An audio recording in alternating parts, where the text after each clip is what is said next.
Shalom, selamat pagi semua jemaat yang sudah hadir pada pagi ini. Kembali kita akan memulai ibadah kita pada pagi ini. Saya undang untuk kita bangkit berdiri semua. Kita akan berdoa sebelum kita mulai ibadah kita pada pagi ini. Bapa di dalam surga, Bapa yang baik, sangat baik. Pada pagi ini kami boleh kembali beribadah di tempat ini Tuhan, di dalam rumah-Mu Tuhan. Mari Tuhan Engkau tolong Tuhan supaya ibadah ini boleh berjalan dengan baik mulai dari awal sampai pada akhirnya Tuhan. Dan kami berdoa juga untuk jemaat yang belum hadir dalam perjalanan, Engkau mau pimpin Tuhan supaya mereka boleh tiba di tempat ini. Dan biarlah kami boleh bersama-sama menyembah kepada-Mu Tuhan. Dan biarlah pada pagi ini kami mau menyiapkan hati kami untuk menerima kebenaran firman-Mu Tuhan yang akan dibawakan oleh hamba-Mu. Dan biarlah Engkau saja akan buka hati kami, sehingga kami boleh Tuhan menjadi pelaku firman setelah kami mendengar kebenaran firman-Mu Tuhan. Kami serahkan ibadah kami pada pagi ini ke dalam tangan-Mu. Di dalam nama Tuhan kami Yesus, Juru Selamat dan Penebus kami sudah menaikkan doa kami dan mengucap syukur. Haleluya. Amin. Amin. Silakan duduk. Haleluya, puji Tuhan. Kita sudah diberkati jasmani kita, rohani kita pada pagi hari ini. Mari kita mau bersorak dan bernyanyi untuk Tuhan Yesus kita. Dialah penyelamat kita, Dia yang berkuasa atas hidup kita. Haleluya. Mari kita angkat satu pujian kita. Dialah Yesuslah penyelamat kita. Tiada yang seperti Dia. Amin. Haleluya.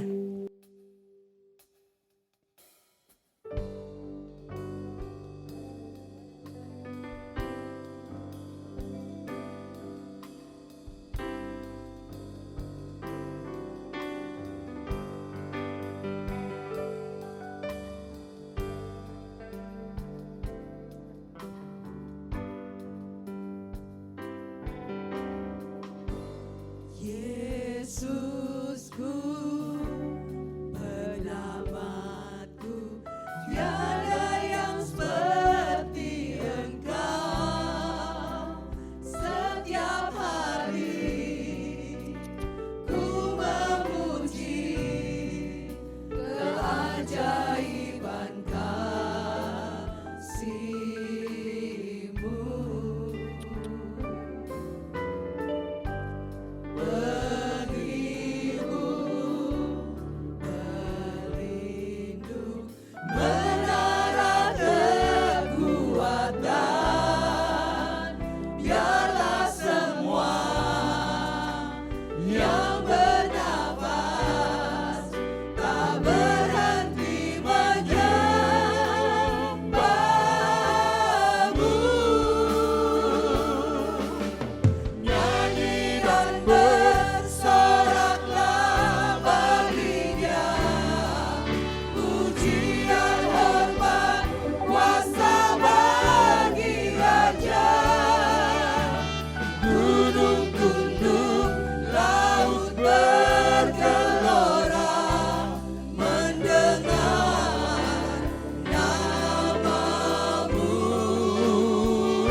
Yesus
kita memuji Tuhan pada sore hari ini. Mari kita mau lebih semangat lagi karena Tuhanlah kekuatan kita. Dialah gunung batu kita, keselamatan kita. Mari saya undang bangkit berdiri untuk menyambut Tuhan Yesus kita. Lebih semangat. Haleluya, Tuhanlah kekuatan. Amin.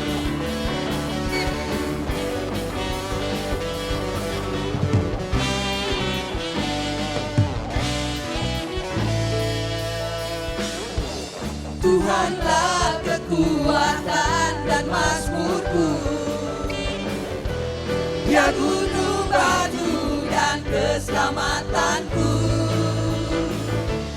Hanya padamu hatiku percaya, Kaulah benaran dan kota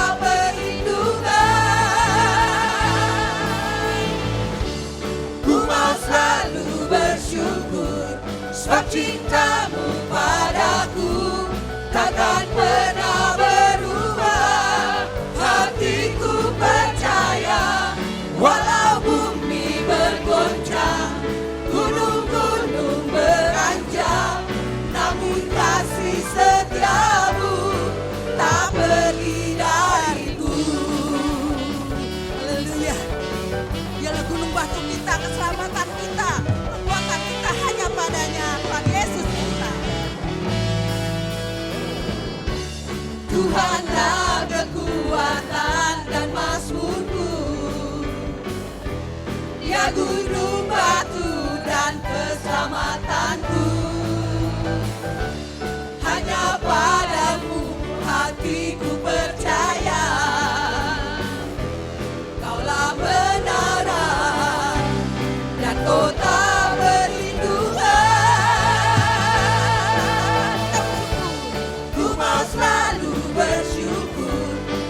cintamu padaku takkan pernah berubah. Hatiku percaya walau bumi bergoncang, gunung-gunung beranjak, namun kasih setiamu tak pergi dariku.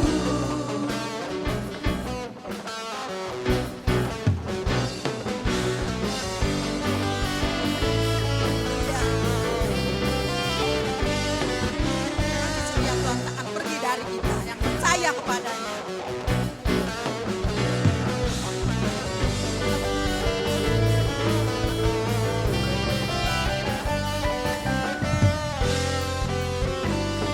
Kita katakan sekali lagi.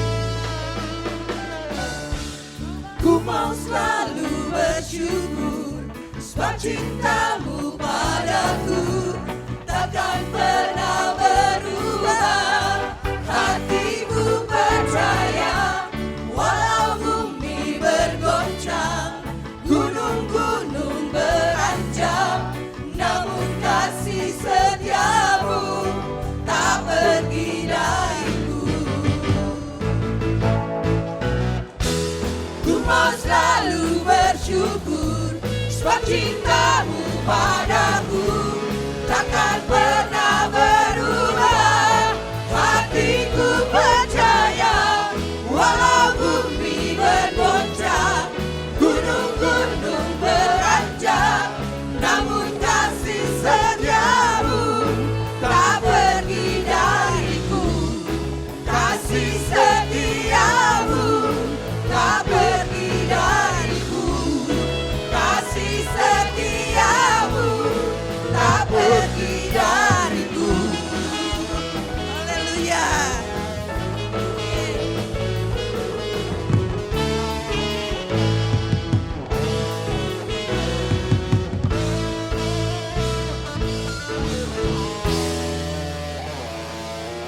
Haleluya, puji nama Tuhan.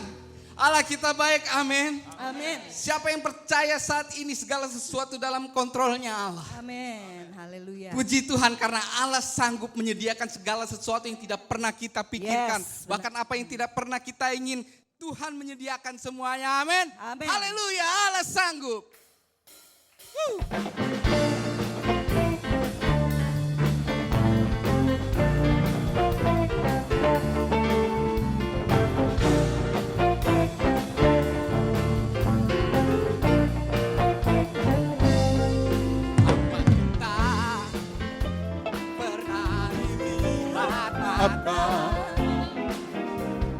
yang tak pernah didengar telinga, yang tak pernah timbul di dalam hati, semua disediakannya bagi yang mengasihi Dia. Apa yang tak pernah dilihat mata, yang tak pernah didengar telinga, yang tak pernah timbul di dalam hati, semua disediakannya bagi yang mengasihi Dia. Katakan Allah sanggup. Allah sanggup melakukan segala perkara, dulu, sekarang, dan selamanya. Kuasanya tidak berubah. Allah sanggup melakukan segala perkara, dulu, sekarang, dan selamanya. Kuasanya tak berubah. Haleluya.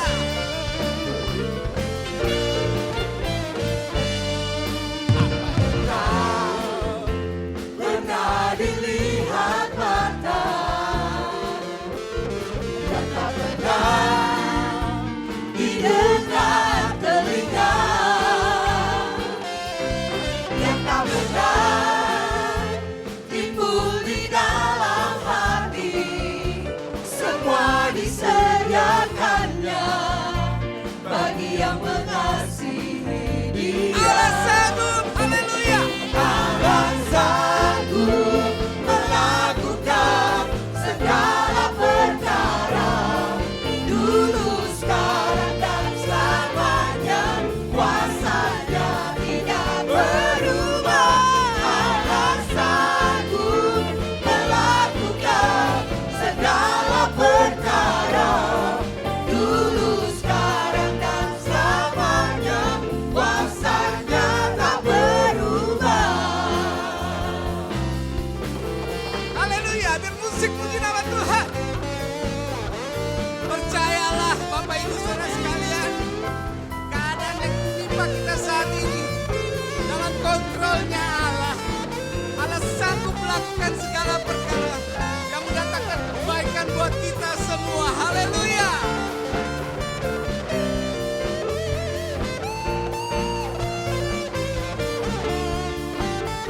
Katakan Allah sanggup. Haleluya.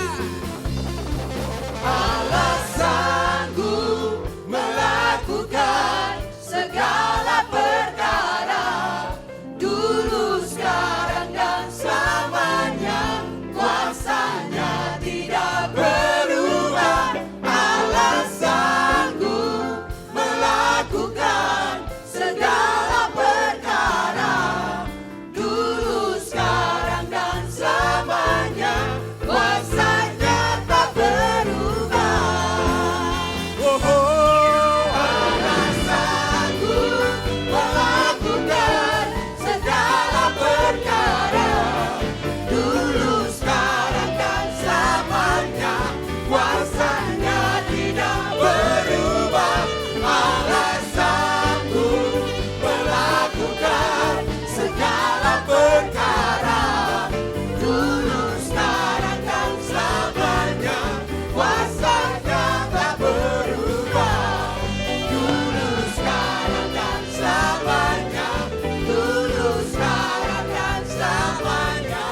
Dulu, sekarang, dan selamanya. Kuasanya tak berubah. Haleluya. Woo. Haleluya. Puji nama Tuhan. Haleluya. Siapa yang percaya janji Tuhan tiada, amin. Siapa yang percaya kuasa Tuhan tidak pernah berubah? Amin. Haleluya, percayalah walau badai menerpa hidup kita. Pagi ini kita akan mengingat kasih Tuhan kepada kita 2000 tahun yang lalu. kuasa darah Tuhan Yesus yang sama, yang tidak pernah berubah dahulu, sekarang, sampai selama-lamanya. Mari kita naikkan pujian ini. Ada kuasa di dalam darahnya.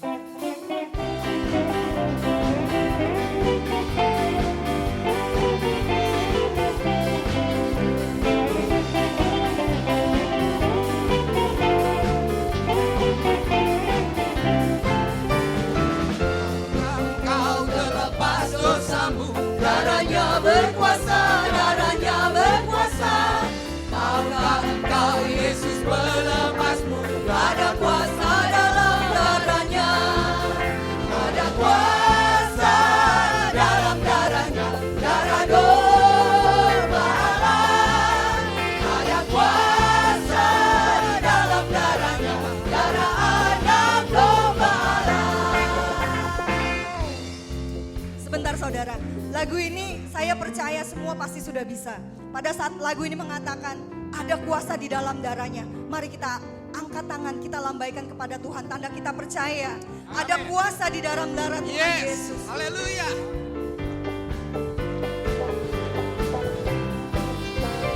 Maukah engkau terlepas dosamu, darahnya berkuasa, darahnya berkuasa. Maukah engkau Yesus melepasmu? Ada kuasa dalam darahnya, ada kuasa, ada kuasa dalam darahnya, darah domba Allah. Ada kuasa di dalam darahnya, darah anak domba Allah. Maukah engkau terlepas kesatan, darahnya berkuasa, darahnya berkuasa.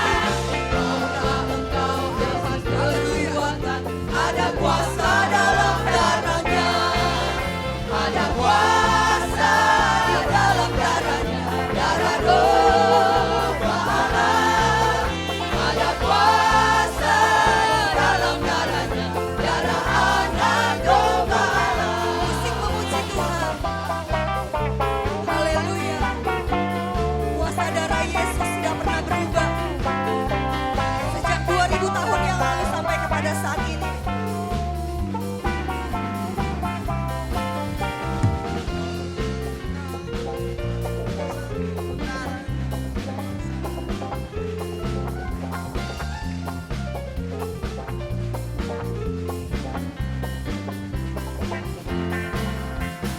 Maukah engkau terlepas dosamu, darahnya berkuasa, darahnya berkuasa. Maukah engkau Yesus melepasmu? Ada kuasa dalam darahnya, ada kuasa di dalam darahnya, darah domba Allah. Ada kuasa di dalam darahnya, darah anak domba Allah. Maukah engkau terlepas keberatan, darahnya berkuasa, darahnya berkuasa. Maukah engkau dapat kekuatan, ada kuasa dalam darahnya, ada kuasa di dalam darahnya, darah domba Allah. Ada kuasa di dalam darahnya, darah anak domba Allah. Ada kuasa di dalam darahnya,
bagi Tuhan.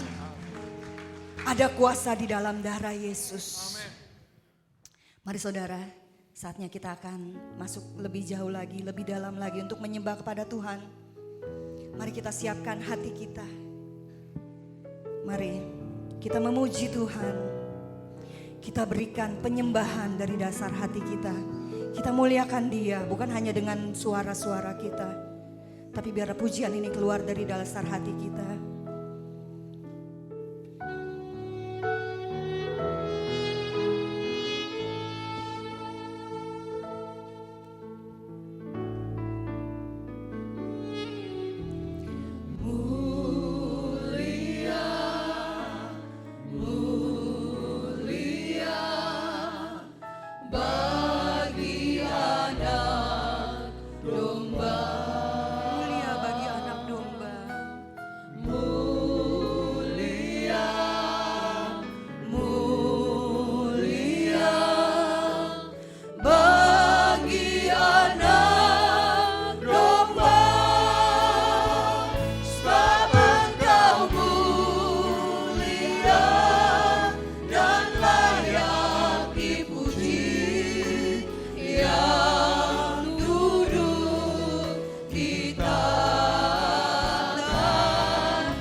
Mulia bagi anak domba.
Engkau mulia.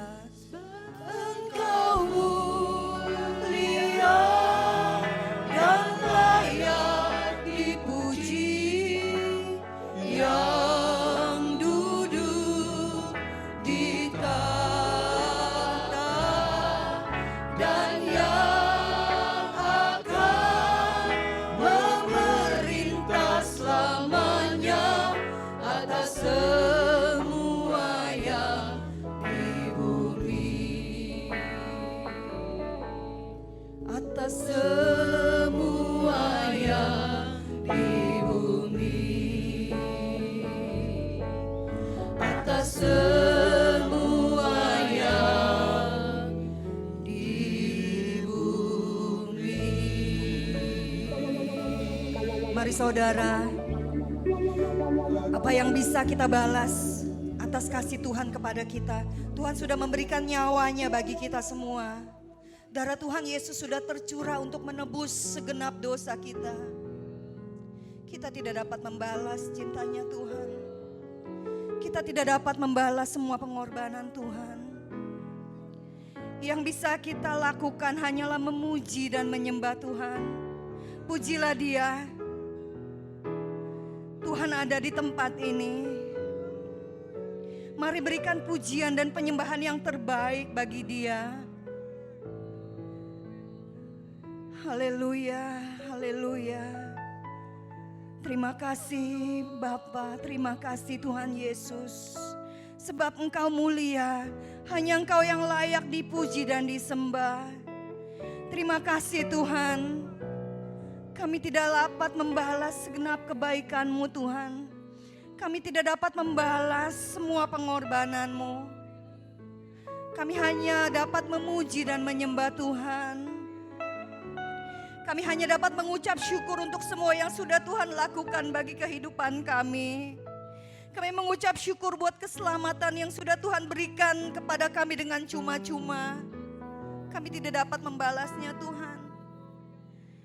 Kami tidak mempunyai harta yang cukup untuk membalas semua kebaikan Tuhan. Terima kasih Bapa, kami memuji-Mu. Segala puji, hormat, kemuliaan hanya bagi Engkau. Terima kasih Bapa di dalam surga. Terima kasih Tuhan Yesus. Terima kasih Roh Kudus yang sudah menguatkan kami. Sehingga kami boleh ada sebagaimana kami ada pada saat ini. Tuhan, bukan dengan kuat dan gagah kami Tuhan, kami bisa bertahan. Bukan karena kemampuan kami Tuhan. Bukan karena kepintaran kami, tapi semua karena Engkau. Roh Kudus yang sudah menguatkan kami. Roh Kudus yang sudah menghiburkan kami. Haleluya, haleluya, terima kasih Tuhan. Terima kasih Bapa, terima kasih Roh Kudus. Mari saudara naikkan semua doamu kepada Dia. Dia ada di tempat ini dan Dia mendengar setiap doa yang kita naikkan. Dia mendengar setiap ucapan syukur yang kita naikkan. Terima kasih, terima kasih, terima kasih. Katakan semuanya kepada Tuhan Yesus. Haleluya, haleluya, haleluya. Mungkin kau tidak dapat berkata-kata. Pujilah Dia. Ucapkan syukur untuk semua kebaikan Tuhan. Terima kasih Bapa, terima kasih, terima kasih. Terima kasih Tuhan Yesus, terima kasih. Terima kasih. Terima kasih Tuhan. Haleluya, haleluya, haleluya. Terima kasih Yesus.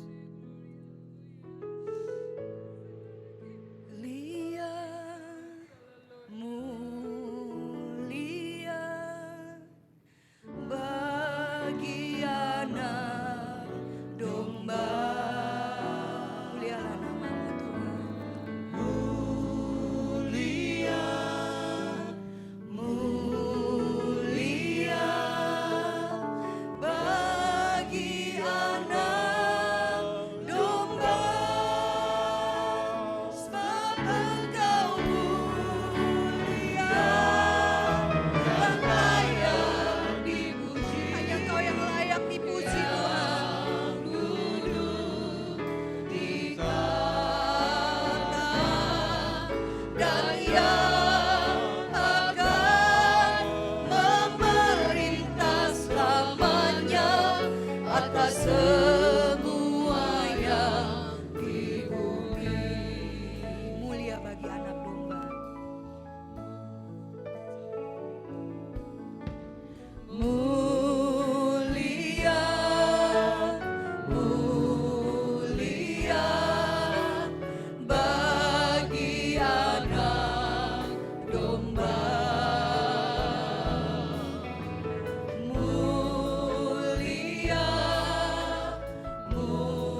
atas semua yang di bumi.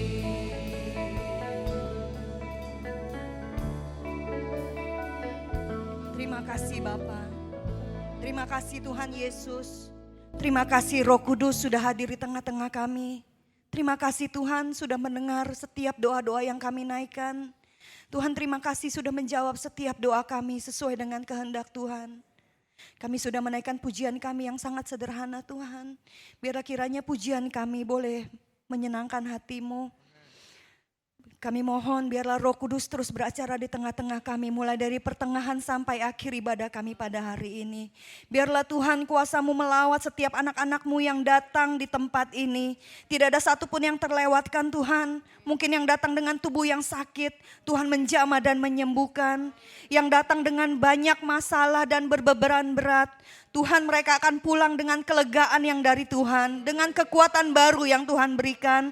Tuhan yang punya masalah perekonomian, kami percaya Tuhan mereka pulang dari tempat ini dengan membawa berkat yang baru yang Tuhan sudah sediakan bagi setiap kami. Terima kasih Bapa, kami serahkan semua ke dalam tangan-Mu. Terpujilah nama-Mu Bapa, Tuhan Yesus dan Roh Kudus, di dalam nama Tuhan Yesus kami berdoa. Amin.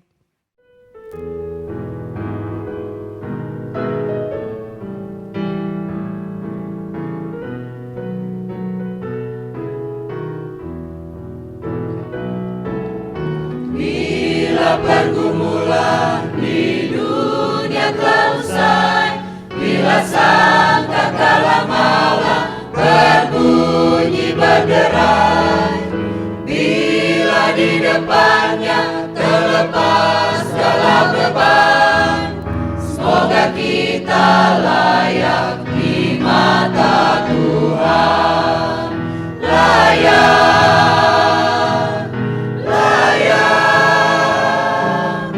Layak di mata Tuhan, semoga kita layak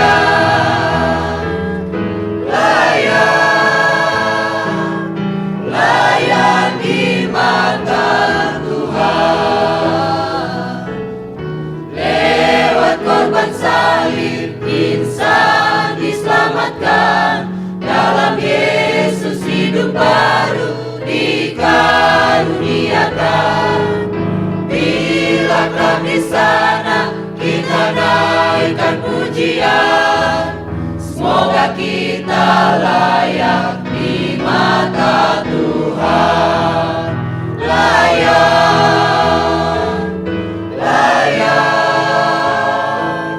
Layak di mata Tuhan, semoga kita layak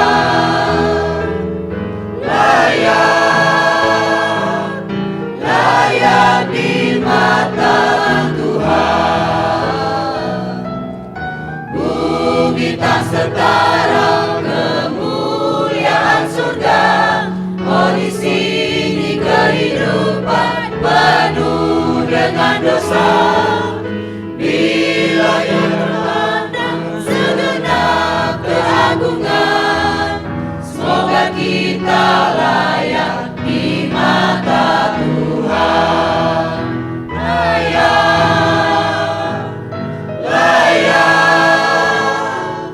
Layak di mata Tuhan, semoga kita layak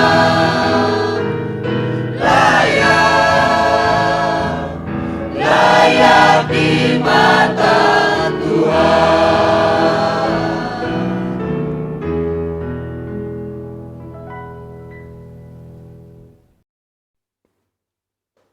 Ya, puji Tuhan.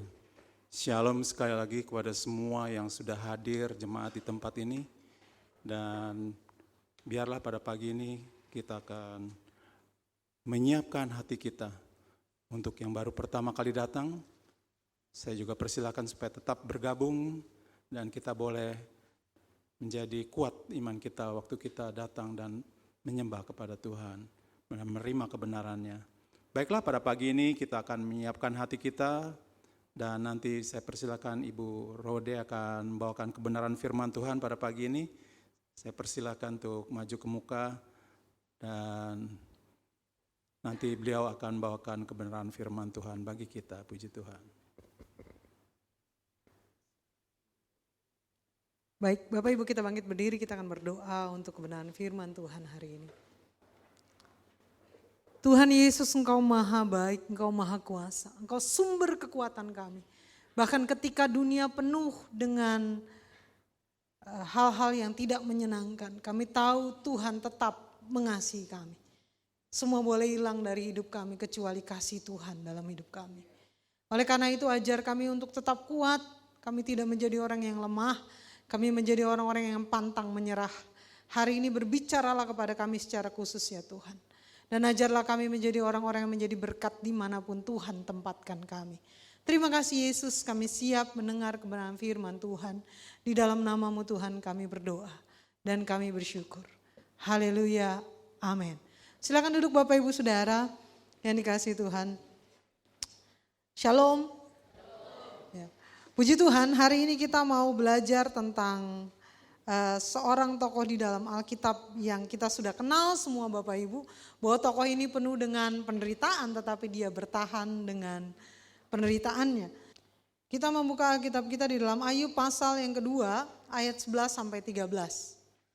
Ketika ketiga sahabat Ayub mendengar kabar tentang segala malapetaka yang menimpa dia, maka datanglah mereka dari tempat masing-masing, yakni Elifas orang Teman, dan Bildad orang Suah, serta Zofar orang Naama.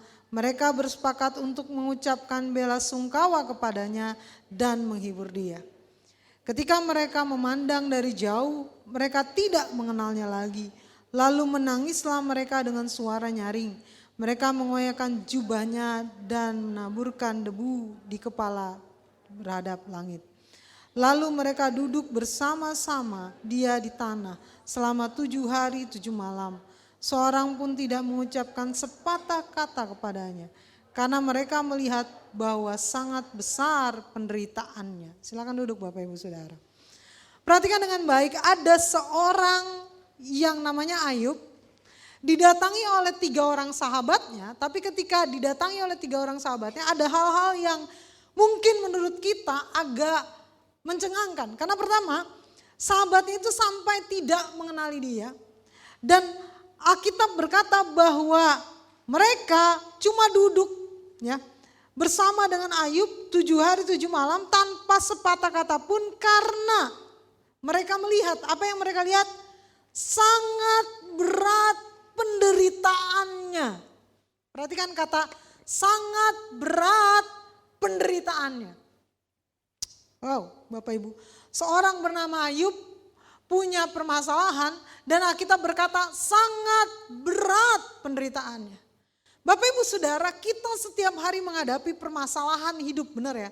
Ada yang kecil-kecil lah, misalnya lagi nyetir mobil kita baret, itu kecil kan.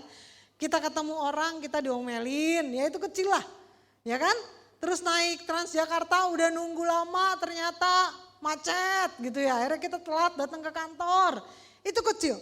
Sampai ke masalah-masalah besar, kehilangan barang, kehilangan handphone misalnya, kehilangan mobil misalnya, putus dari pacar kita, atau kita dipecat dari kantor, atau kita tidak bisa bayar cicilan.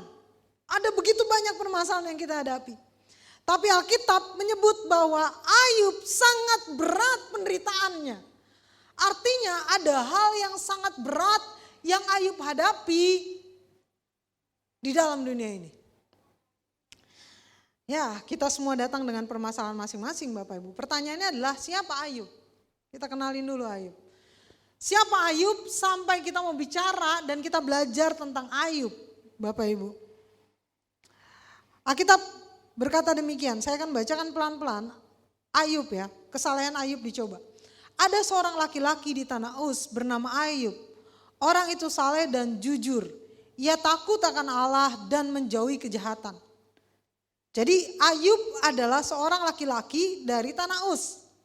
Kita tahu ya, seorang laki-laki dari tanah Uz. Alkitab berkata Ayub itu jujur, saleh, takut akan Tuhan dan menjauhi kejahatan. Alkitab yang ngomong Bapak Ibu. Bukan Ayub sendiri yang bicara, Alkitab bicara Ayub itu orang jujur, saleh, takut akan Allah, menghindari kejahatan. Jadi kalau Alkitab yang ngomong sudah pasti benar, betul ya? Kecuali saya sendiri bilang, wih Roder ini itu baik, saleh, jujur. Itu mungkin bisa jadi salah. Tapi kalau Alkitab yang ngomong, Bapak Ibu kita percaya Ayub adalah orang yang jujur, saleh, dan tidak melakukan kejahatan. Saya lanjut, Ayub pasal 1 ayat kedua sekarang. Ia mendapat 7 orang anak laki-laki dan 3 anak perempuan.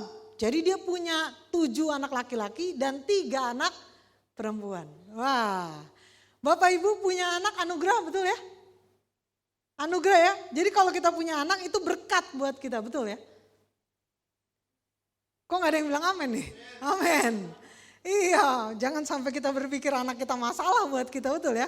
Punya anak itu anugerah Bapak Ibu. 1 aja anugerah dan Ayub diberikan anugerah punya 7 anak. Berapa? 7? Bukan, 7 anak laki-laki atau perempuan? Laki-laki dan 3 anak perempuan. Berapa totalnya? 10. Siapa yang punya anak 10 di sini? Wah, banyak anak banyak rezeki katanya ya. Bapak Ibu, Ayub punya 7 plus 3. 10 anak. Bukan 1. Kita ada begitu banyak orang yang pengen punya anak aja susah. Berobat gitu ya, mahal, bikin bayi tabung dan sebagainya. Tapi Ayub diberikan anugerah 7 plus 3. 10 orang anak. Siapa lagi Ayub? Ayub memiliki, ayat 3 berkata, memiliki 7.000 ekor kambing domba, 3.000 ekor unta, 500 pasang lembu, 500 keledai betina, dan budak-budak dalam jumlah yang sangat besar. Sehingga orang itu adalah yang terkaya dari semua orang di sebelah timur. Wow!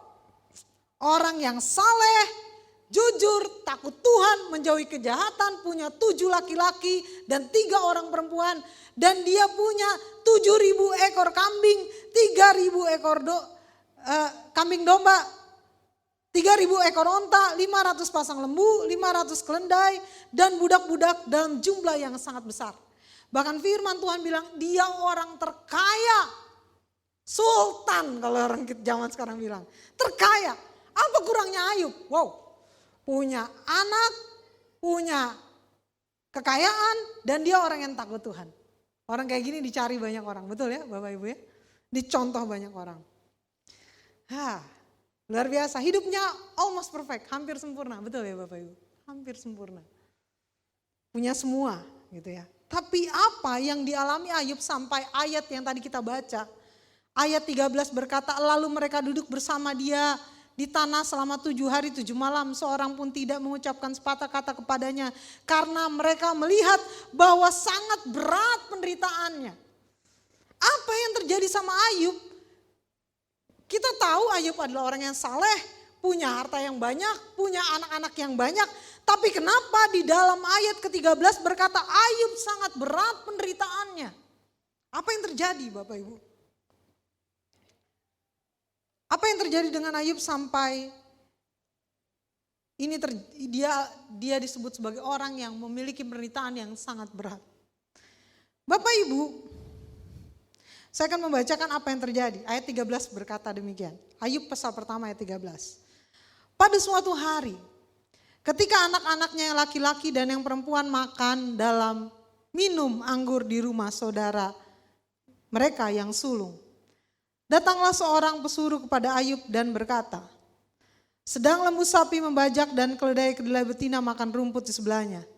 Datanglah orang-orang Sheba, menyerang dan merampas serta memukul penjaganya dengan mata pedang.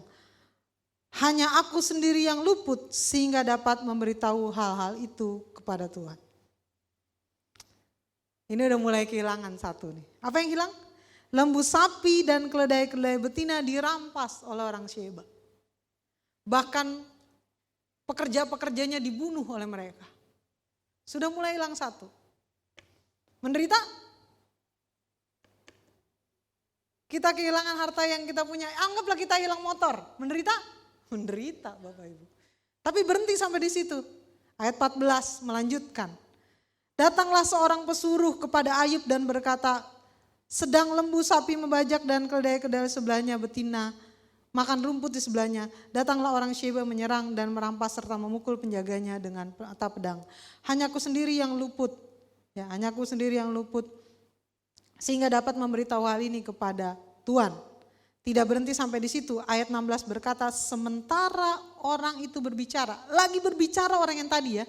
Datanglah orang lain dan berkata, api telah menyambar dari langit dan membakar serta memakan habis kambing, domba, dan penjaga-penjaga. Hanya aku sendiri yang luput, sehingga dapat memberitahukan hal ini kepada Tuhan. Perhatikan ya, ayat 15 sudah dijelasin ada berita tentang lembu, sapi, dan keledai-keledainya yang dirampas.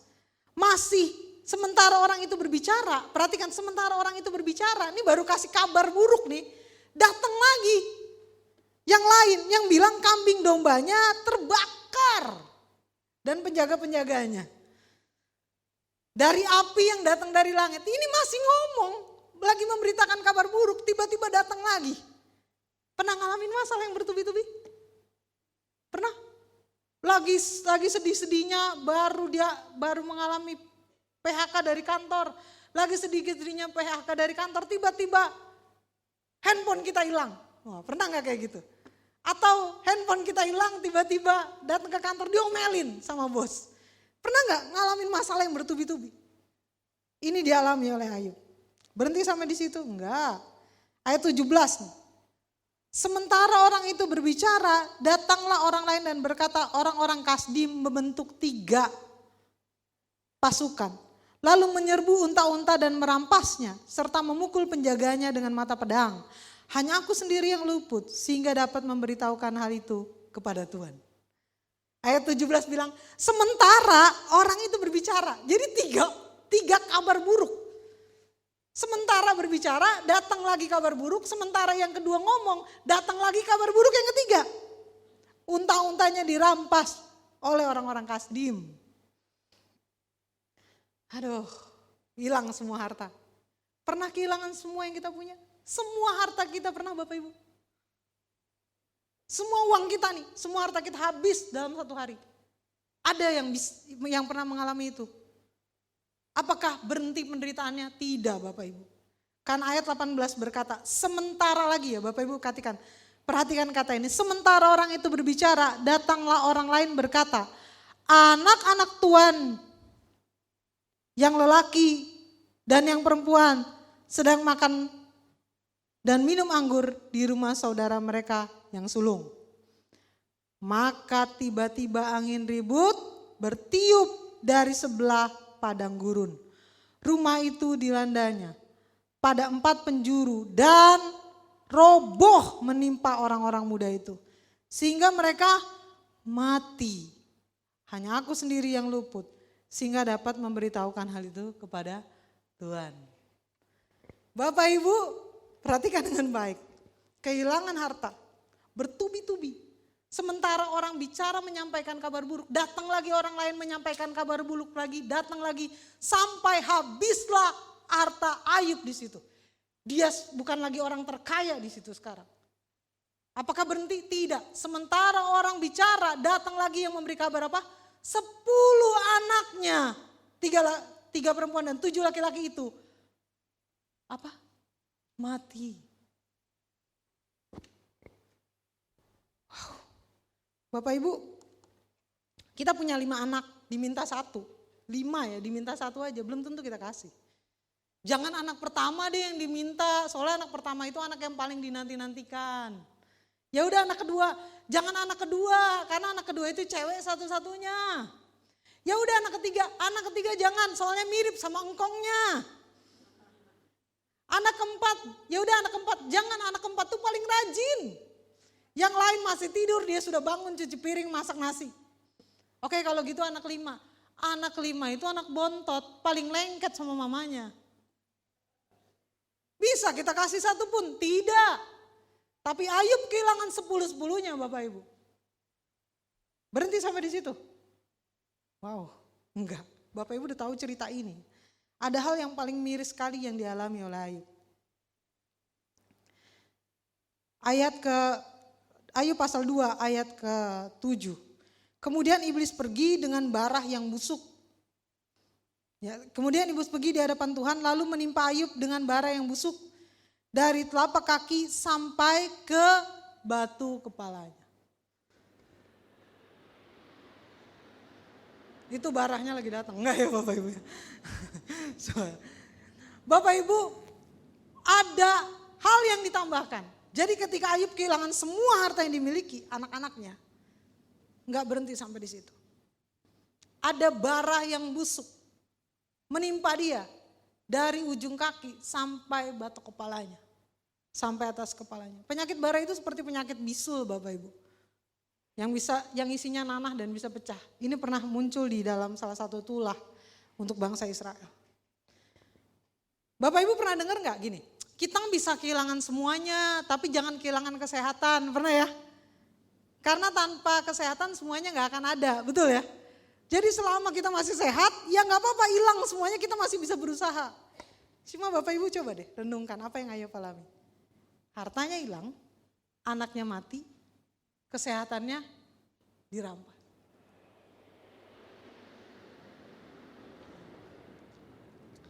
Bapak Ibu bisa bayangin apa yang terjadi? Bagaimana perasaan Ayub? Pernah Bapak Ibu mengalami penderitaan yang begitu parah sampai seperti ini? Maka firman Tuhan bilang, begitu besar penderitaannya. Kenapa? Orang kaya, saleh, jujur, tidak membuat kejahatan di mata Tuhan. Punya anak banyak, tapi kehilangan semuanya dalam waktu sekejap. Ketika dia kehilangan semua anaknya, apa yang Ayub lakukan teman-teman? Kehilangan semua harta dan anaknya. Ayub pasal pertama ayat 20 berkata, maka berdirilah Ayub setelah mendengar hartanya habis, anaknya mati. Lalu mengoyakkan jubahnya dan mencukur kepalanya. Kemudian sujudlah ia dan menyembah. Katanya, dengan telanjang aku keluar dari kandungan ibuku, dengan telanjang juga aku akan kembali kepadanya. Tuhan yang memberi, Tuhan yang mengambil, terpujilah nama Tuhan. Alkitab bilang dalam semuanya itu Ayub tidak berbuat dosa dan tidak menuduh Allah berbuat yang kurang patut. Bapak Ibu pernah nanya gak ke Tuhan? Tuhan, aku kan udah saleh, bayar perpuluhan setiap bulan. Aku udah kasih kepada yang susah. Aku beribadah gak pernah nunda. Aku baik kok sama orang, aku gak pernah berbuat salah. Pernah gak kita bertanya sama Tuhan, kenapa aku tertimpa kemalangan? Bahkan Ayub ketika mengalami ini gak ngomong gitu Bapak Ibu. Dia gak ngomong, why me God? Kenapa saya? Kalau mau hukum ya orang yang jahat lah. Kalau mau hukum itu orang yang gak cinta Tuhan lah. Kenapa harus orang yang saleh mengalami ini? Ayub gak nanya gitu. Ketika mengalami itu dia bilang apa? Tuhan yang memberi. Tuhan yang mengambil. Terpujilah nama Tuhan. Ku tak membawa apapun juga saat ku datang ke dunia. Terus pas kembali gimana? Ku tinggal semua pada akhirnya. Betul? Saat kita kembali kemana? Ke surga. Kita gak bawa apapun. Berani kita bisa bilang kayak gitu Bapak Ibu? Untuk sesuatu yang kita udah kumpul dengan tenaga kita. Jerih lelah kita. Saya tahu bahwa kambing domba, lembu sapi, unta yang Ayub punya itu bukan turun dari langit. Dia berusaha, dia bekerja, dia berternak dan Tuhan memberkati pekerjaannya. Betul ya? Ada effort, ada usaha yang dilakuin. Berani kita bisa bilang Tuhan yang memberi, Tuhan yang mengambil? Saya pernah dengan teman saya kumpul, suatu ketika kita ngobrol, dia dapat proyek, untungnya 2 miliar jual tanah. Untungnya 2 miliar teman-teman. Indonesia itu punya kebiasaan yang namanya uang dengar, bener gak uang dengar? Kita gak bikin apa-apa tapi udah terlanjur dengar dapat duit, bener gak Bapak Ibu? Pernah gak dapat uang dengar gitu? Gara-gara kumpul teman kita dapat berkat, kita kecipratan, uang dengar. Gitu. Nah kita dapat uang dengar ya, puji Tuhan dapat uang dengar. Satu orang itu dapat 150.000. Satu orang dapat 150.000, saya mah happy aja. Saya happy, tapi teman saya bilang gini, bisa-bisanya dia untung 2 miliar, kasih kita cuma 150.000. Saya bingung kenapa teman saya protes. Uang itu kita tidak cari. Kita cuma punya kuping, kebetulan kita ada di situ, kita dengar. Dan ngedengar itu gak capek, dapat 150.000. Tapi dia bisa marah dengan uang yang didapat itu. Merasa tidak cukup. Perhatikan, untuk uang yang kita tidak cari, kita cuma dapat anugerah aja, kita bisa kesel karena dapatnya dikit. Ayub mencari, hemat-hemat mungkin kalau kita ngumpulin barang supaya kita bisa beli barang yang mahal. Kalau kita pergi dengan orang yang kita cintai, anak muda di sini, makan pecel lele biasanya pesen 2, gara-gara kita mau kredit motor, biar bisa bayar kreditan, kita pesen 1 buat pacar kita doang. Kita kagak makan, betul ya? Kalau pacar kita masih nyisain kepala lelenya, kita bilang ke tukang lele, Pak tambah 1 piring nasi. Kita makan sisanya. Udah hemat-hemat, motor lunas, hilang. Gimana? Bisa kita bisa bilang, Tuhan yang memberi, Tuhan yang mengambil, terpuji nama Tuhan. Sanggup. Itu baru motor loh, bukan seluruh harta kita. Bapak Ibu, saya pernah mengalami hal yang berat sekali di tahun 2012. Jadi ada bisnis yang kita kerjain gitu ya. Nah ada orang yang bilang, oh iya nih udah pastilah kamu yang dipakai untuk proyek ini, ya udah. Tapi ini belum ada hitam di atas putih. Tapi omongan ini menguatkan banget, kamu yang akan maju. Wah saya udah melakukan kontrak ini itu, beli barang segala macam. Saya tanda tangan kontrak, ngambil SDM-nya, beli barang, wah. Tiba-tiba di perjalanan mereka telepon, Bu sorry ya proyek ini atasan saya pengen buat saudaranya. Jadi dikasihlah ke saudaranya. Mohon maaf sekali Bu. Bapak Ibu saya tidak dapat proyek itu, tapi masalahnya saya sudah ikat kontrak dengan orang lain. Saya sudah beli barang dan saya harus bayar itu. Uang gak dapat, hutang numpuk. Ketika saya ngalamin itu, saya ada di kamar, saya nangis Bapak Ibu. Nangis wajar lah manusia nangis kan. Lalu kemudian Tuhan bilang begini ke saya, semua boleh diambil daripadamu, semua. Dan itu gak akan menghancurkan kamu ketika kasih Tuhan tidak diambil dari kamu. Saat itu saya berhenti nangis, lalu kemudian saya bilang ke keluarga saya, yuk kita cat rumah. Udah, saya cat rumah biar suasananya beda kan, saya cat rumah, udah. Saya gak pernah nangis lagi. Berapa lama saya bayar utang itu? 6 tahun saya cicil. Berat Bapak Ibu. 6 tahun saya bayar utang untuk sesuatu yang saya tidak lakukan, kesalahan yang saya tidak lakukan. Tapi apakah itu membuat saya mati? Itu membuat saya meninggalkan Tuhan? Itu membuat saya bunuh diri? No, tidak. Karena mereka boleh ambil yang kita punya, tapi mereka gak pernah bisa ambil kasih Tuhan dalam hidup kita. Dan selama kasih Tuhan masih ada, seberat apapun, kita tidak boleh nyerah Bapak Ibu. Karena kasih Tuhan itu yang akan memberikan kita kekuatan dan jalan keluar. Kasih Tuhan itu yang akan ngapusin air mata kita. Kasih Tuhan itu yang akan datengin orang-orang yang menghibur kita. Kasih Tuhan itu yang akan memberikan ketenangan dalam jiwa kita. Amin. Sekarang katakan dalam diri saudara, Tuhan yang memberi, Tuhan yang mengambil. Terpujilah nama Tuhan. Lebih enteng kan ngomongnya? Amin. Lalu apa yang Ayub lakukan? Yang kedua Bapak Ibu, ya. Ayub ketika menghadapi masalah, istrinya ngomong gini ke dia. Gini, istrinya nih ngomong gini.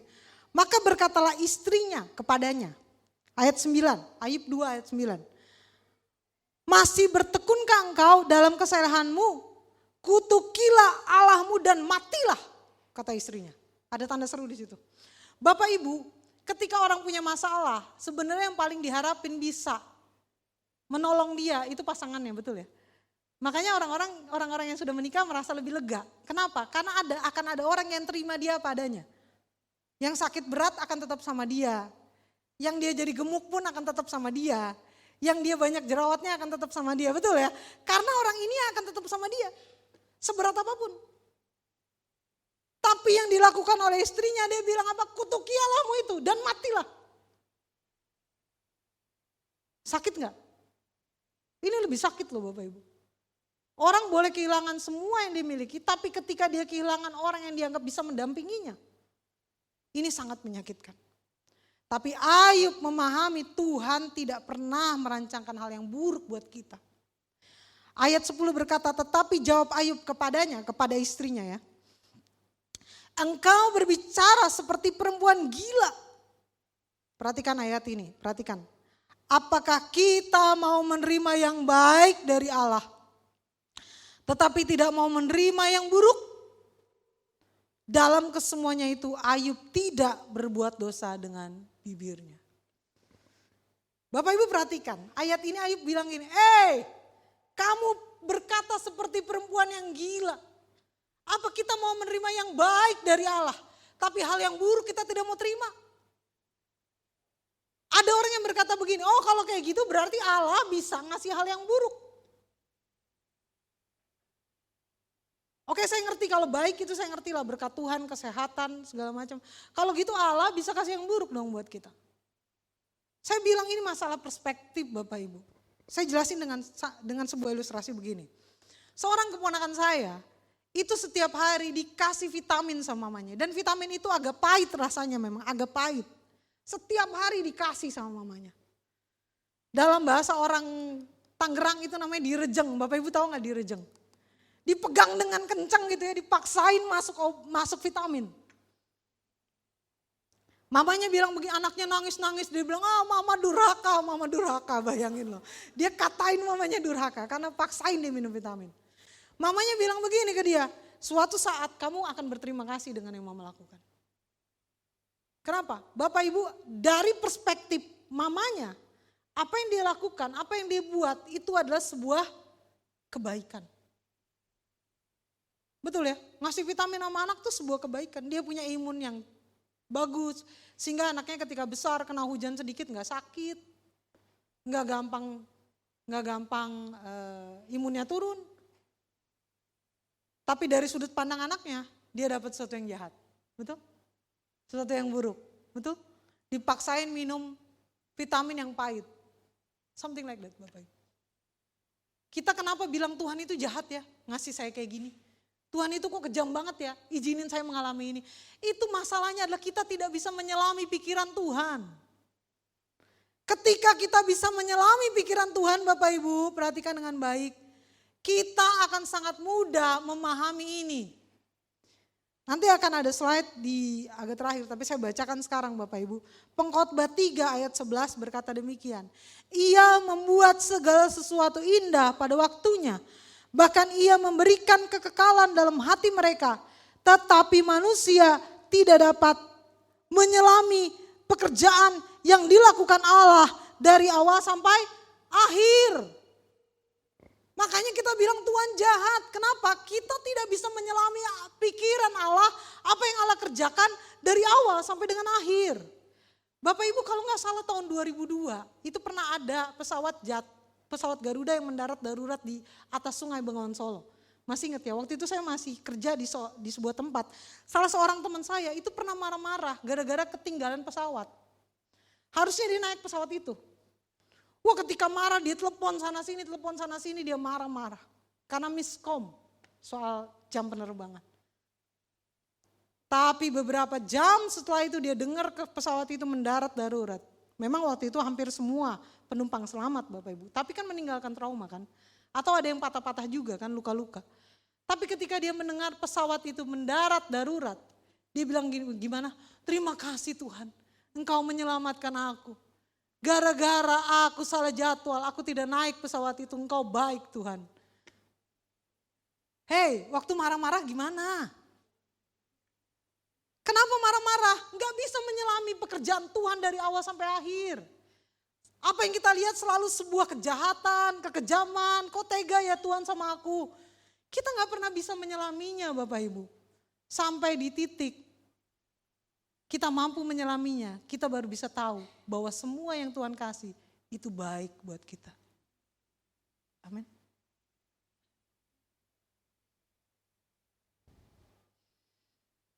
Bapak Ibu, kalau Bapak Ibu sudah memahami ini, jalan yang kedua, berkata apa? Aku terima yang baik dari Allah. Dan hal buruk yang terjadi di dalam hidupku pun aku tahu ini mendatangkan kebaikan. Ayub menjalani itu Bapak Ibu. Dan apa yang Ayub terima di akhir hidupnya? Di akhir perjalanannya, ketika menghadapi permasalahan berat ini, apakah selamanya dia mengalami itu? Enggak Bapak Ibu, semua ada akhirnya. Ketika saya tahu berapa yang harus saya bayar ketika saya ngadapin permasalahan pekerjaan, saya tahu kok semua akan ada akhirnya. 6 tahun akan lunas kok. Semua akan ada akhirnya. Dan Ayub juga mengalami akhir dari penderitaannya. Ayub pasal 42, mari kita baca Bapak Ibu. Di dalam Ayub pasal 42 ayat 10 berkata demikian, lalu Tuhan memulihkan keadaan Ayub. Setelah ia meminta doa untuk sahabat-sahabatnya dan Tuhan memberikan kepada Ayub 2 kali lipat dari segala kepunyaannya dahulu. Kemudian datanglah kepadanya semua saudaranya laki-laki dan perempuan dan semua kenalan yang lama dan makan bersama-sama dengan dia di rumahnya. Mereka menyatakan turut berduka dan menghibur dia oleh karena segala malapetaka yang telah ditimpakan Tuhan kepadanya dan mereka masing-masing memberi dia uang 1 kesita dan sebuah cincin emas. Tuhan memberkati Ayub dalam hidupnya yang selanjutnya lebih daripada dalam hidupnya yang dahulu. Ia mendapat 14.000 ekor kambing domba dan 6.000 unta, 1.000 pasang lembu dan 1.000 ekor keledai betina. Ia juga mendapat 7 anak laki-laki dan 3 anak perempuan. Dan anak perempuan yang pertama diberi nama Yemima dan yang kedua Keisha. Dan yang ketiga Karen Hapuk. Di seluruh negeri itu tidak terdapat perempuan yang secantik anak-anak Ayub. Dan mereka diberi ayahnya milik pusaka di tengah-tengah saudara-saudaranya laki-laki. Wow. Orang yang ketika sabar menghadapi ujian dan tetap memandang Tuhan baik apapun yang terjadi. Tuhan itu tidak pernah tertidur Bapak Ibu. Betul? Ketika kita mengalaminya dan kita tidak berbuat dosa dengan tingkah laku kita, dengan ucapan kita, kita sabar menghadapinya. Tuhan ganti 2 kali lipat kepada Ayub. Cuma istrinya gak diganti 2 kali lipat ya Bapak Ibu ya. Anaknya tetap 10, 3 plus 7. Tapi 3 ini jadi orang paling cantik di negeri itu. Gak ada satupun orang yang lebih cantik dari anak-anak Ayub. Jadi kembang desa dari situ. Berakhir dengan happy ending kan? Ayub mendapatkan 2 kali lipat dari segala yang hilang. Ayub menerima penghiburan, mendapat uang, cincin emas dari saudara-saudaranya. 14.000 ekor kambing, 6.000 unta, 1.000 lembu, 1.000 keledai betina. Dan Ayub, perhatikan, masih hidup 140 tahun lamanya setelah itu. Jadi ada orang yang hartanya balik tapi cepat meninggalnya, enggak nikmatin.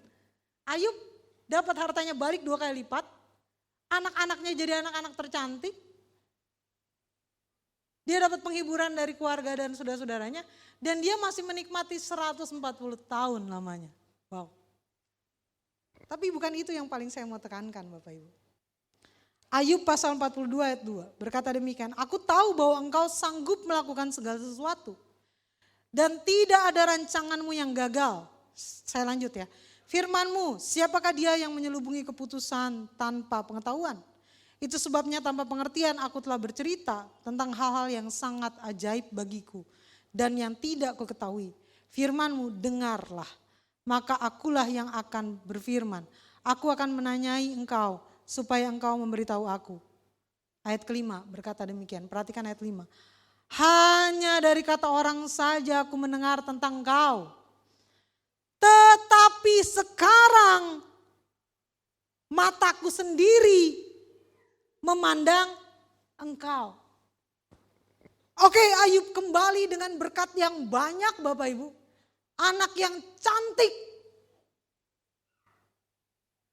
Keluarga yang mengasihi dia. Tapi berkat paling utama dari semua penderitaan yang Ayub hadapi adalah ketika dia berkata, dulu hanya dari kata orang aku tahu tentang engkau. Hanya dari khotbah Bapak Pendeta aku tahu tentang Tuhan. Tapi sekarang aku mengalami Tuhan. Mataku sendiri melihat siapa Tuhan itu. Yang paling utama dari semua adalah berkat rohani yang dimiliki Ayub. Dulu di bangsa Israel Bapak Ibu, cerita tentang Allah dan kebesarannya itu diturunkan dari orang tua kepada anaknya. Dia hanya mendengar dari orang lain. Tapi ketika dia mengalami semua penderitaan, dia tidak berdosa dan Allah mengembalikan kepadanya, memulihkan keadaannya. Ayub bilang apa? Mataku melihat engkau. Bapak Ibu, orang-orang saleh itu akan masuk ke dalam ujian. Tuhan tidak pernah menjanjikan jalan yang lurus, yang rata, yang tidak ada tantangannya. Tuhan tidak menjanjikan langit selalu cerah, kadang mendung, kadang kita bisa mengalami macet. Kenapa? Karena orang-orang beriman diizinkan Tuhan mengalami cobaan itu untuk menguji iman mereka. Ketika mereka masuk dalam pengujian, mereka mengenal Tuhannya. Orang bilang begini kepada saya, kamu salah apa sih sampai kehilangan semua harta kamu? Kamu dosa apa sih sampai 6 tahun kamu bayar utang, hidupmu cuma bayar utang aja. Gaji dapat hari itu bayar utang 6 tahun. Dosa apa sih kamu? Banyak yang bertanya kepada saya, tetapi saya bilang begini. Bagaimana saya tahu Tuhan itu penolong? Kalau saya nggak pernah diizinkan Tuhan ada dalam kondisi yang susah. Saya bilang sama mereka. Bagaimana saya tahu Tuhan penghibur? Kalau saya tidak pernah diizinkan Tuhan masuk ke dalam keadaan yang menyedihkan. Bagaimana saya tahu Tuhan mencukupi? Kalau saya tidak pernah diizinkan Tuhan ada dalam kekurangan. Dan pengalaman-pengalaman itu membuat saya tahu Tuhan menolong. Bapak Ibu bayangin, saya belum pernah mensyukuri duit 30.000 yang saya dapat selama ini. Sebelum kejadian itu Bapak Ibu. Tapi suatu ketika token di rumah listrik itu habis Bapak Ibu. Saya nggak tahu bayarnya pakai apa. Saya ketemu dengan seorang ibu lalu kemudian dia kasih saya uang. 30.000, saya nangis. Nangis bukan bilang gini, Tuhan kok saya 30.000 aja susah dapat, enggak. Saya nangis, saya bilang gini, Tuhan engkau ada. Engkau menolong untuk hal-hal yang sangat sederhana. Saya pulang dengan sukacita, saya isi token. Saya nggak akan pernah ngalamin pengalaman-pengalaman indah itu. Kalau nggak pernah ada di kondisi yang berat.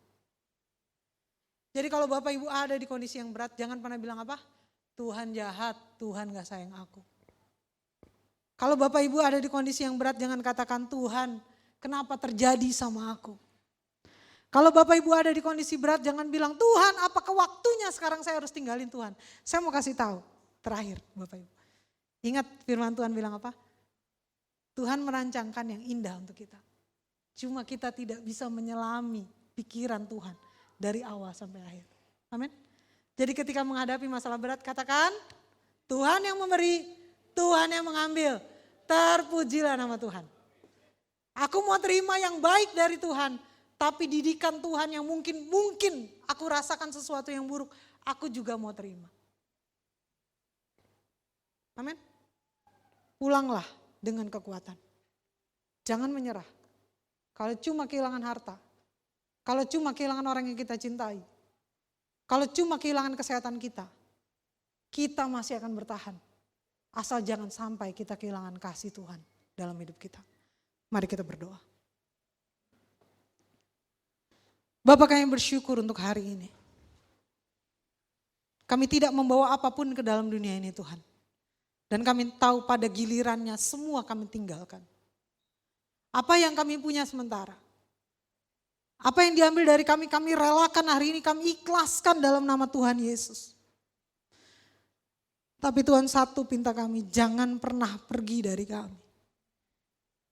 Ajar kami untuk selalu memiliki cintanya Tuhan dalam hidup kami. Ajar kami selalu memiliki iman kepada Tuhan seberat apapun masalah yang kami punya.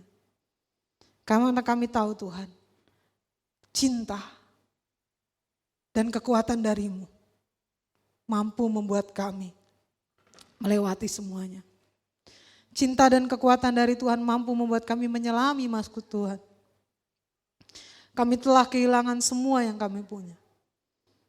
Tetapi kami tahu, kami tidak kehilangan Engkau. Tuhan, hari ini kami pulang dengan kekuatan baru. Masalah kami menjadi kecil. Kehidupan kami menjadi lebih ringan. Karena kami tahu, Engkau yang memberi. Engkau izinkan diambil. Karena kami tahu ada hal yang baik yang kami nikmati. Tapi ada didikan Tuhan juga yang harus kami jalani. Terima kasih Tuhan Yesus. Kami bersyukur untuk anugerah yang Tuhan berikan kepada kami. Di dalam nama-Mu kami berdoa dan kami bersyukur. Haleluya. Amin. Tuhan Yesus memberkati kita Bapak Ibu.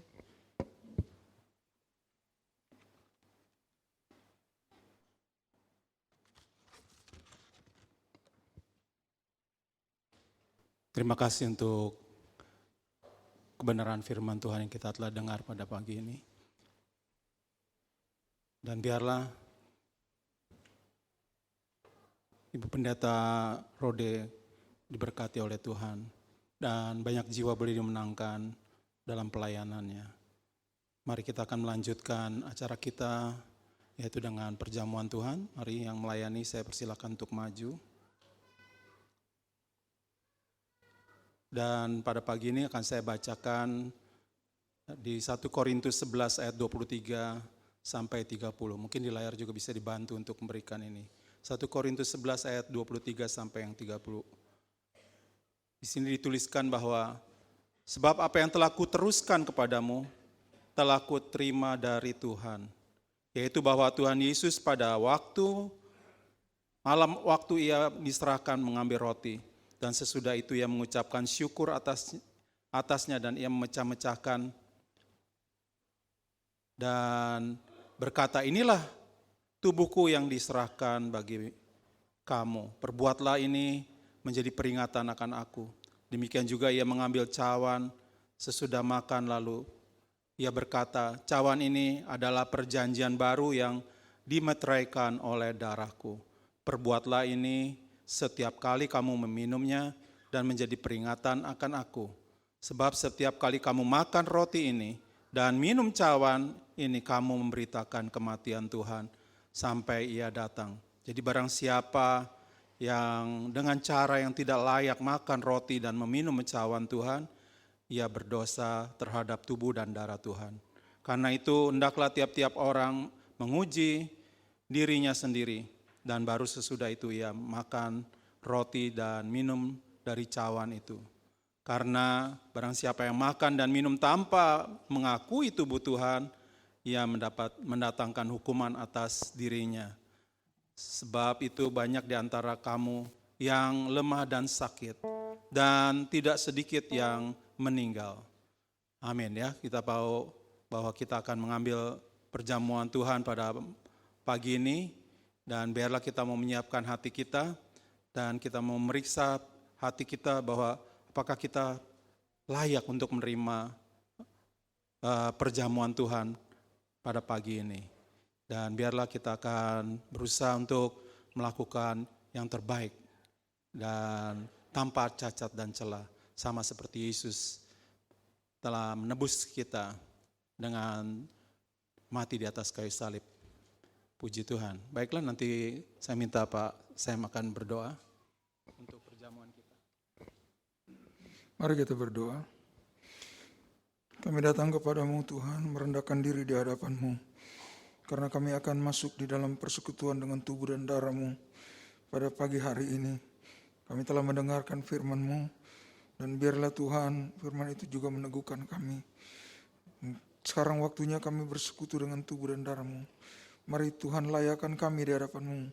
Jika ada satu hal yang tidak berkenan, ada dosa, baik di hati dan pikiran kami, kata-kata kami, ataupun tindakan kami, sengaja atau tidak sengaja, Tuhan kami mohon ampun di hadapan-Mu, supaya jangan kami makan tubuh-Mu dan minum darah-Mu dengan tidak berlayak sehingga mendatangkan malapetaka bagi kami. Tapi kami mau datang kepadamu Tuhan, meminta kelayakan. Kalau ada saudara kami yang kami marah atau Tuhan ada menyimpan dendam, kami mau mengampuni Tuhan, sehingga Tuhan pengampunan-Mu juga terjadi atas kami. Sehingga ketika kami makan tubuh dan darah, minum darah-Mu, kami memperoleh kekuatan baru, kami memperoleh mujizat, kami memperoleh pengampunan, kami bahkan mengalami keselamatan di dalam hidup kami. Terima kasih Tuhan, kami mau sambut tubuh dan darah-Mu ini di dalam nama Tuhan Yesus Kristus. Haleluya, amin. Baiklah, nanti kita akan menerima roti dan air anggur ini. Dan barang siapa yang percaya dapat mengambil dan roti dan air anggur ini. Dan biarlah kita akan pegang terlebih dahulu dan kemudian kita akan makan dan minum bersama. Mari, saya persilakan. Mari. Kita akan memegang terlebih dahulu roti dan air anggur ini. Dan nanti kita akan makan, setelah makan roti dan kita akan minum air anggur. Mari sekali lagi kita akan berdoa masing-masing. Sebelum kita makan roti ini, yang melambangkan tubuh dari Tuhan Yesus yang dihancurkan atau disalib untuk menebus dosa-dosa kita. Haleluya Yesus, Engkau sangat baik. Engkau telah rela mati untuk kami Tuhan. Kami bersyukur kami memiliki Allah yang sangat luar biasa. Sehingga hubungan kami dengan Bapa menjadi pulih karena Engkau telah mati bagi kami. Marilah kita akan makan bersama-sama di dalam nama Yesus. Haleluya, haleluya. Terima kasih Yesus. Terima kasih Yesus Tuhan. Engkaulah Allah yang sungguh luar biasa, yang telah menebus semua dosa-dosa kami. Terima kasih Yesus. Dan kembali kita akan megang cawan yang melambangkan darah dari Yesus. Mari kita akan berdoa sekali lagi. Mengucap syukur karena darah-darah yang ditumpahkan bagi kita ini menebus dosa-dosa kita. Dan biarlah segala sakit penyakit kita pun akan ditanggungnya. Dan dapat disembuhkan di dalam nama Tuhan Yesus. Mari kita akan minum bersama-sama. Di dalam nama Yesus. Terima kasih Yesus. Kami bersyukur. Karena Engkau sangat baik bagi kami. Haleluya, haleluya. Dalam nama Yesus, haleluya. Haleluya, haleluya Yesus. Puji Tuhan, puji Tuhan. Haleluya, haleluya. Baiklah, kita akan mengumpulkan semua cangkir dan roti yang telah kita makan dan minum. Puji Tuhan. Dan baiklah, kita akan menyelesaikan ibadah kita pada pagi ini. Saya undang kita untuk bangkit berdiri semua. Kalau sudah tidak ada lagi, mari kita akan menutup ibadah kita pada pagi ini. Kita akan menyanyi satu pujian, satu hari akan ada hari senang buat saya.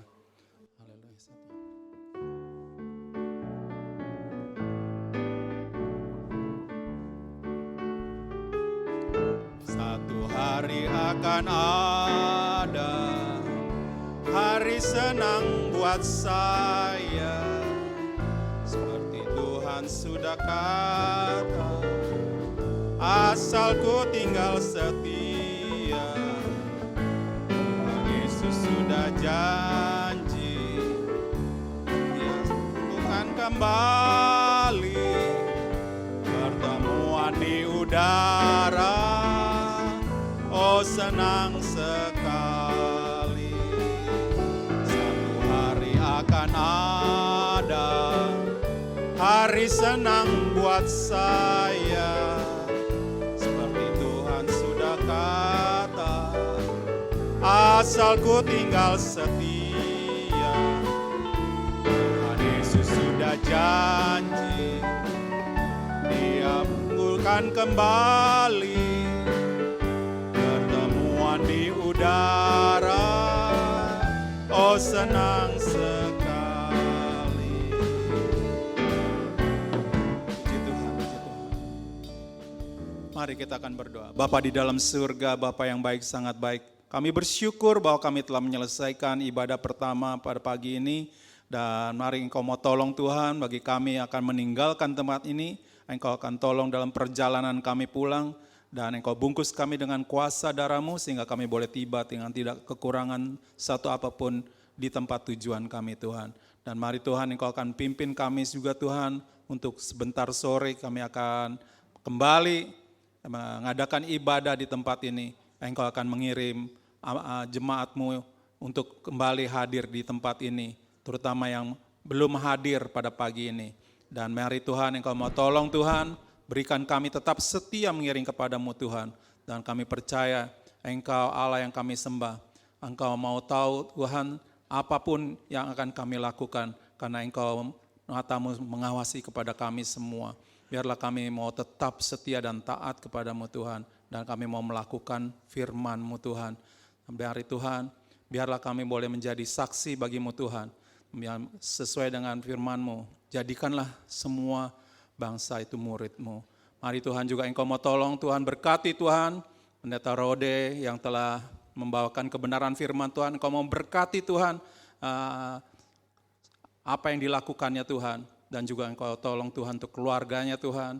Biarlah Engkau akan berkati Tuhan. Dan biarlah apa yang dilakukannya Tuhan, dengan membawakan kebenaran firman-Mu, banyak jiwa boleh dimenangkan untuk kerajaan-Mu Tuhan. Dan biarlah pada akhirnya kita akan mengangkat kedua tangan kita untuk menerima berkat. Biarlah berkat dari Allah Bapa, kasih, cinta kasih dari Tuhan Yesus, dan persekutuan yang indah dengan Roh Kudus akan tinggal tetap mulai hari ini sampai Engkau datang kembali menjemput kami di awan-awan. Dan kami boleh bertemu dengan Engkau dan kami boleh masuk dalam kerajaan sampai selama-lamanya. Biarlah kita semua yang percaya mengatakan amin. Selamat pulang, Tuhan berkati kita semua.